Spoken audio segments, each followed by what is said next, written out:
कति कति कारबाही गर्न सकिन्छ, पुलिस रिपोर्ट गर्न सकिन्छ, प्रुफ हुन्छ सबै कुराको। त्यसैले नडराउनुहोस्, तपाईँहरूको 1700 दिएको छैन भने यो विषयमा बोल्नुहोस्, कम्प्लेन गर्नुहोस्। हामीसँग तपाईँहरूको यति कुरा के बुझ्नुहोस् भने अहिले जुन जुन कम्पनीले डिमान्ड एटेस्टेसनको लागि हालेको छ सबै कम्पनीसँग हामीले नेम लिस्ट मागेको छौँ। तपाईँले कम्प्लेन गर्नुहुन्छ भने त्यो 50 जना 40 जना छ, त्यसमा तपाईँको पनि नाम हुन्छ। ठिक छ, त्यो वर्करको नेम लिस्ट हामीले सबैसँग मागिराखेका छौँ। त्यसैले तपाईँको नाम नराखेर पनि हामी कम्पनीसँग तपाईँको पे स्लिप, स्यालेरी स्लिप सबै निकालेर कम्प्लेन सेटल गर्न सक्छौँ, इन्भेस्टिगेट गर्न सक्छौँ।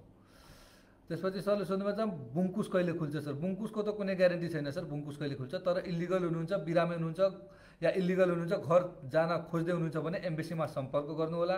हाम्रो हामी एपोइन्टमेन्ट इमिग्रेसनबाट गरेर घर जाने प्रक्रिया मिलाइदिनेछौँ। सुरज चन्दीले सोध्नुभएको छ घर इलिगलको हकमा घर जाने तत्काल। ल, धेरै जस्तो साथीभाइहरूले एउटै कुरा रिपोर्ट गर्नुभएको छ है। फेरि म एकचोटि यसको बारेमा डिटेलमा भनिदिन्छु। इलिगल हुनुहुन्छ, कोही पनि साथीभाइ इलिगल हुनुहुन्छ, भिसा एक्सपायर भइसक्यो, इलिगल हुनुहुन्छ, पासपोर्ट छैन या केही छैन, इलिगल हुनुहुन्छ, घर जान खोज्दै हुनुहुन्छ भने धेरै सिम्पल छ, एम्बेसीमा आउनुहोस्।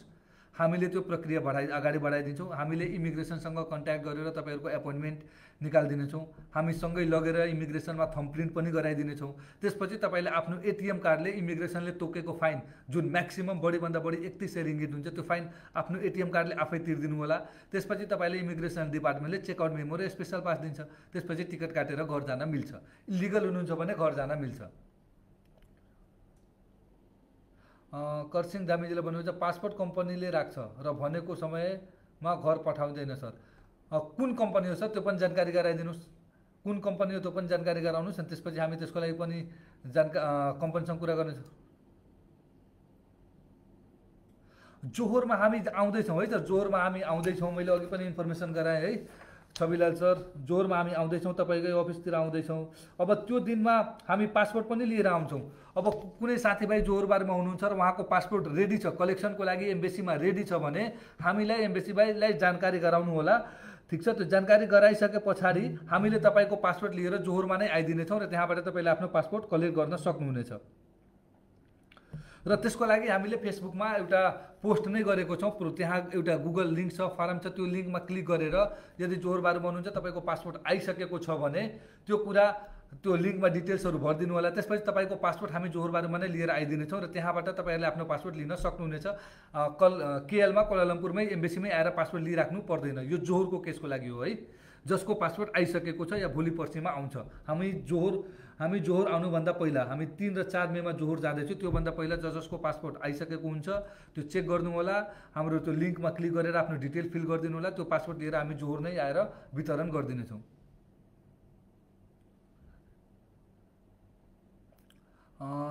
एउटा सरले सोध्नुभयो त तपाईँले आरजे फोर्समा काम गर्ने व्यक्तिहरूको ब्याङ्क लिस्ट किन माग्नु भएन?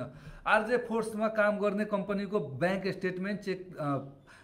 स्टेटमेन्ट, स्यालेरी स्लिप सबै मागेको छ सर। आरजे फोर्स हाम्रो अहिले इन्भेस्टिगेसनमा छ यो कम्पनी, र यो कम्पनीले अस्तिको पनि धेरै कम्प्लेन आइसकेको छ। 3 महिना 4 महिना राखेर पनि काम नदिने जस्तो गुनासोहरू हामीले पाएको छौँ। अस्ति विभागबाट पनि चिठी आएको थियो।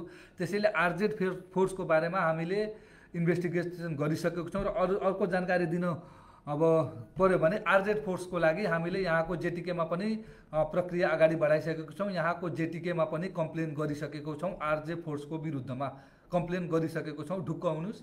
आरजे फोर्सलाई हामीले नियमअनुसार लिगली के गर्न सकिन्छ, के गर्न सकिन्छ त्यो सबै कामहरू हामीले अगाडि बढाइसकेको छौँ। आरजे फोर्सको हकमा हामीले